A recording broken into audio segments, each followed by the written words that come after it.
샬롬. 예쁜 우리말 사전 15번째. 사람을 빗대어 불러요. 1번 검정새치. 같은 편인 채 하면서 남의 염탐꾼 노릇을 하는 사람. 사실은 새치면서도 겉으로는 검은 머리인 척 염탐꾼 노릇을 하는 사람을 검정새치라고 합니다. 세작, 간첩, 스파이 모두 검정새치인 셈이지요. 새치는 보통 하얀 머리카락입니다. 반쯤 검은 새치도 있지만 그런 새치라도 끝은 하얗지요. 검정새치는 앞뒤가 맞지 않는 말입니다. 그럼에도 검정새치라는 말이 생긴 것은 염탐꾼 노릇을 하는 사람을 빗대어 나타내려는 것이지요. 이와 같은 말 표현법을 역설이라고 합니다. 말이 안 되는 표현으로 오히려 사람들 관심을 끄는 방법이지요. 아빠, 어제 힘찬이가 축구공을 잃어버렸대요. 비밀을 지키기로 약속해놓고 말해버리다니 누나는 검정새치야. 2번째, 고드름 장아찌. 말과 행동이 싱거운 사람을 농으로 일컫는 말입니다. 쇠고기 장아찌나 오이 장아찌처럼 장아찌는 간장에 절이거나 담근 반찬을 말합니다. 그러므로 당연히 짭짤한 맛이 생명이지요. 그런데 처마 밑에 얼어붙은 고드름을 따다가 간장에 절이면 어떻게 될까요? 다 녹아서 싱거운 물이 되고 말겠지요. 고드름과 장아찌는 서로 반대되는 성질을 가지고 있습니다. 하지만 고드름 장아찌는 이 두 가지 성질을 매우 재미있게 엮은 말이지요. 실제로 고드름 장아찌는 세상에 없습니다. 결국 맹물 같은 사람을 빗대려고 만들어낸 말이죠. 새로 전학 온 친구는 멀대같이 키만 큰 고드름 장아찌래요. 그 친구 착하고 성격이 좋은 모양이구나. 3번째, 두절개.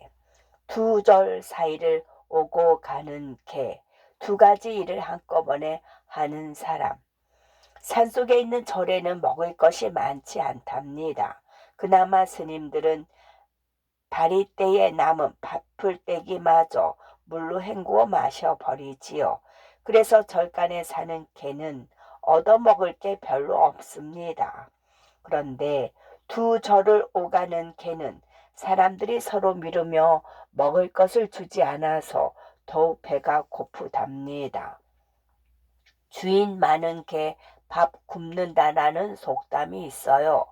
서로 밥 주는 걸 미루어서 그렇습니다. 여러 가지 일을 쫓다가는 한 가지도 이루지 못하지요. 그래서 2마리 토끼를 쫓지 말라 또는 한 우물을 파라는 말이 나온 것입니다.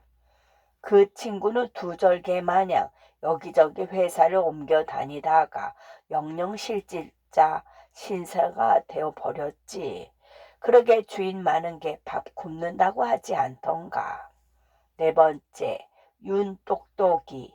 저 혼자만 잘나고 영악한 채 하는 사람을 호락에 이르는 말입니다. 한자 말 윤은 음력 윤달을 이르는 말입니다. 음력과 양력의 날짜 차이를 해결하기 위하여 만들어 놓은 달이지요.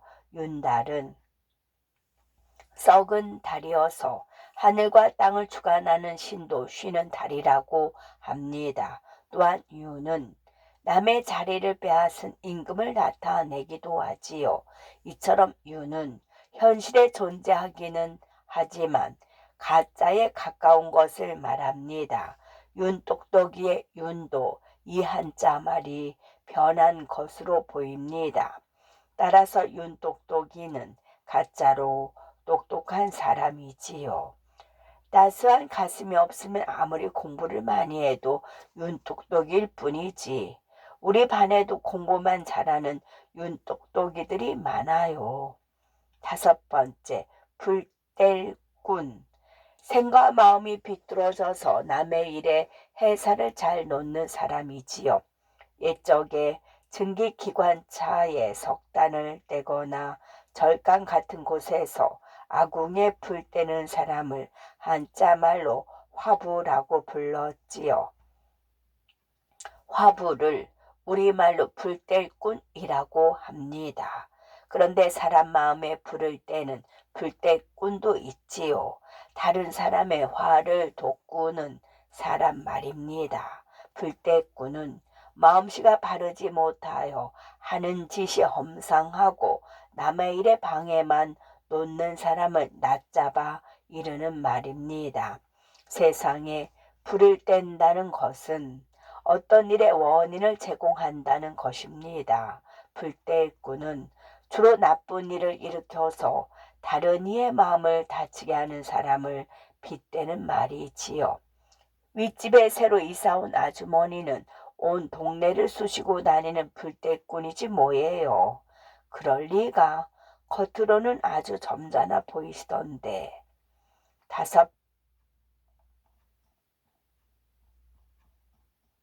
6번째,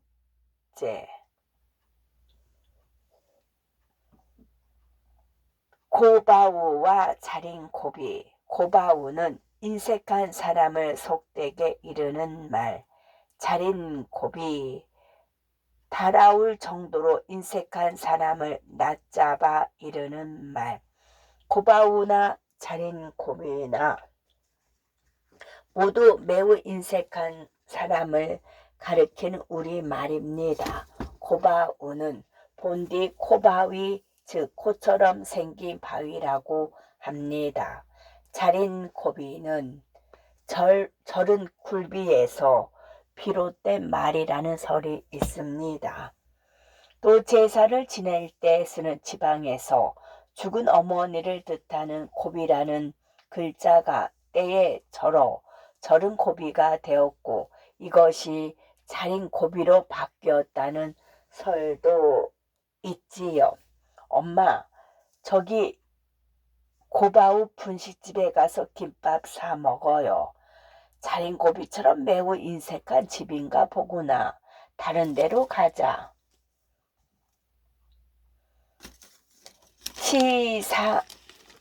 7번째, 사시랑이와 깍지똥.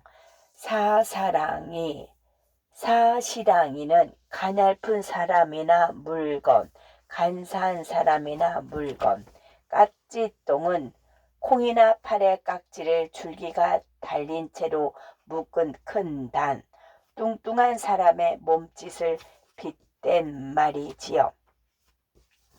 사시랑이는 빼빼 마른 사람이나 길고 가냘픈 물건을 말합니다. 많은 여성들이 사시랑이가 되고 싶어서 살 빼기에 힘을 들이지요. 하지만 지나친 사시랑이는 사그랑이 되기 쉽습니다. 사그랑이는 다 사가서 못쓰게 된 물건을 말해요. 깍지똥이랑 본디 마른 콩이나 팥, 참깨 따위 곡식을 덜고 나서 남은 줄기를 모아 크게 묶은 단을 말합니다. 어른이 한 지게에 저 나를 정도의 큼지막한 원통 모양이지요. 몹시 뚱뚱한 사람을 흔히 절구통이라고 하는데 굳이 놀려 부른다면 까찌똥이 나을 것입니다. 그만 먹어야지. 이러다가 까찌똥이 되겠어. 사시랑이보다는 까찌똥이 낫지. 그렇게 밥을 조금 먹고 기운이 나겠냐. 8번째, 돌림쟁이. 남에게 따돌림을 받는 사람을 훌하게 이르는 말이지요.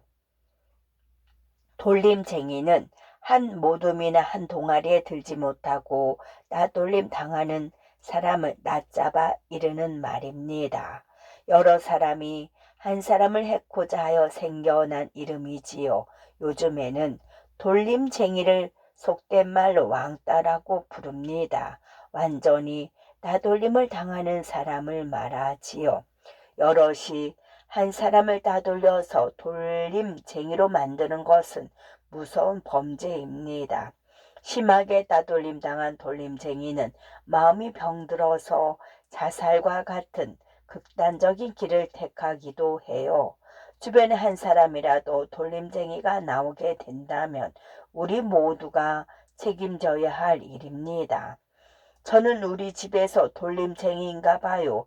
책 읽어라, 이 닦아라, 일기 써라. 식구들이 저만 귀찮게 하잖아요. 엄마가 그런 돌림쟁이라면 정말 좋겠다. 기쁨이의 일기. 우리는 치밀하게 작전을 짠 다음에 축구 시합을 하였다. 하지만 옆반 아이들이 우리 작전을 모두 꿰뚫고 있는 듯하였다. 아무래도 우리 반에 검정새치가 있나 보다. 새로 오신 담임 선생님 별명을 뭐라 지을까? 키가 크고 말수도 없으시고 농담도 잘 안 하시니까 고름쟁이 장아찌가 좋을 듯하다. 선생님께서는 한 손으로 삼각형을 다른 손으로는 동그라미를 한꺼번에 그리며 말씀하셨다. 봐라. 이처럼 한꺼번에 두 가지를 하다가는 두 절개가 되고 마는 거란다. 오늘 학급 회의를 하는데 몇몇 아이들이 잘난 듯이 제 주장만 되풀이하였다. 그런 윤똑똑이들 때문에 많은 친구들이 입을 다물고 있었다.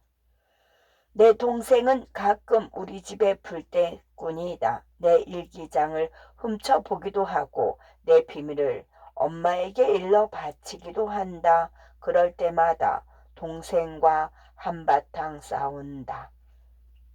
우리 반에서 늘 따돌림을 당하던 친구가 기어이 전학을 가고 말았다. 그 친구를 돌림쟁이로 만든 아이들이 밉다. 나 혼자라도 친하게 지낼 걸 그랬다.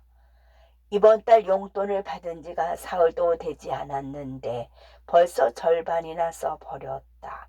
지금부터라도 자린고비처럼 용돈을 아껴 써야겠다. 사시랑이처럼 허약했던 이모가 아기를 낳으신 뒤 까찌똥이 되었다. 참 신기하다. 아기를 낳고 나면 왜 살이 찌는 걸까? 내일 엄마에게 여쭤봐야겠다. 여줄가리 올림말. 김첨지 감투. 무엇이든 도깨비 장난같이 없어지게 잘하는 것을 비유하는 말 또는 어울리지 않는 벼슬입니다. 낙구다, 훔치다의 은어이고요. 두럭, 놀이를 하려고 모인 사람의 무리입니다. 모숨, 한 주 만에 들어올 만한 분량의 길고 가느다란 물건. 샘속, 일이 돌아가는 사정, 속셈의 실상이고. 짬짬이, 남모르게 자기들끼리만 짜고 하는 약속이나 수작을 일컫는 말이죠. 끝.